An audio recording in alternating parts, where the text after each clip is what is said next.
Vous représentez un pôle d'excellence de l'économie française, le luxe, couture, haute couture, produits gourmets, produits chaussants, accessoires, bijouterie, joaillerie, tourisme haut de gamme. O mercado mexicano de lujo cresceu mais de 30% nos últimos 5 anos. Em 2011, quando lançamos LuxuryLab, teníamos solamente 50 marcas de lujo e solamente 100 pessoas que assistiram ao fórum. Actualmente, LuxuryLab se volveu o principal fórum de inteligência de mercado de lujo, com mais de 250 pessoas e mais de 100 marcas de lujo. L'aventure mexicaine a démarré pour Ferragamo il y a à peu près 25 ans.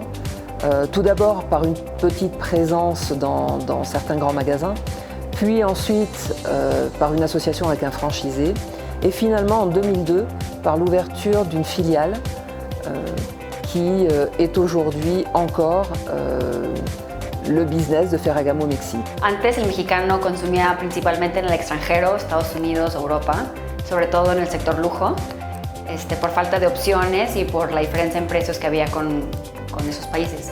Pero hoy en día la verdad es que ya hay muchísimas opciones, muchas marcas y la diferencia de precios ya es cada vez menor, lo cual fomenta mucho que la gente ya compra aquí localmente. Entonces es un buen momento para venir y abrir presencia en el mercado. Rejoignez un marché de 120 millions d'habitants, dont un quart de consommateurs disposent de plus de 2 500 € de revenus mensuels disponibles, autant de clients potentiels qui consomment beaucoup et épargnent peu. Nous sommes aujourd'hui au Mexique la marque numéro 1 de chaussures et accessoires pour hommes, cuir, et nous sommes pour Ferragamo le 7e marché au monde avec une croissance l'année dernière de 8%. Notre vision du marché, tout d'abord, est que le Mexique reste un marché extrêmement puissant. C'est aujourd'hui le premier marché d'Amérique latine avec 120 millions d'habitants et nous pensons qu'il est destiné à rester le premier marché d'Amérique latine. C'est aussi un marché extrêmement puissant car de nombreuses études l'ont mentionné, c'est aujourd'hui le 4e pays consommateur de produits de luxe dans le monde, même si les clients ne consomment pas toujours essentiellement au Mexique, mais beaucoup aussi aux États-Unis et en Europe. D'autre part, c'est aussi un marché à grand potentiel aujourd'hui. D'une part, car nous avons encore très peu de marques présentes sur le marché. Il reste énormément de champs d'action pour les marques qui voudraient s'y installer. C'est aussi un marché à potentiel car il y a une grande partie de la population qui est la population classe moyenne, pour l'appeler d'une certaine façon, qui aujourd'hui reste en devenir de pouvoir accéder à un plus haut niveau de consommation dans la mesure où le marché et le pays se développera.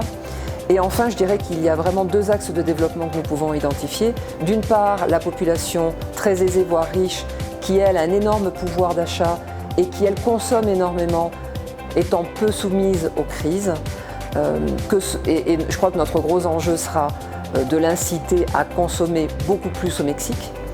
Et ensuite, donc cette classe moyenne dont je parlais, qui elle, oui, sera soumise et dépendra en grande partie du développement du pays, mais aussi qui dépendra en grande partie de la capacité que nous aurons, nous les marques, à offrir un portefeuille de marques et une offre suffisamment attrayante de façon à inciter à cette consommation que l'on recherche.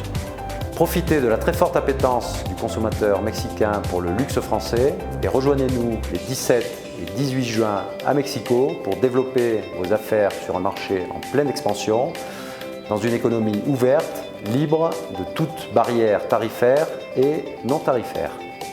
Dans le marasme international actuel, le marché mexicain me semble particulièrement attractif. Le 19 juin, vous pourrez poursuivre votre parcours exploratoire au Panama.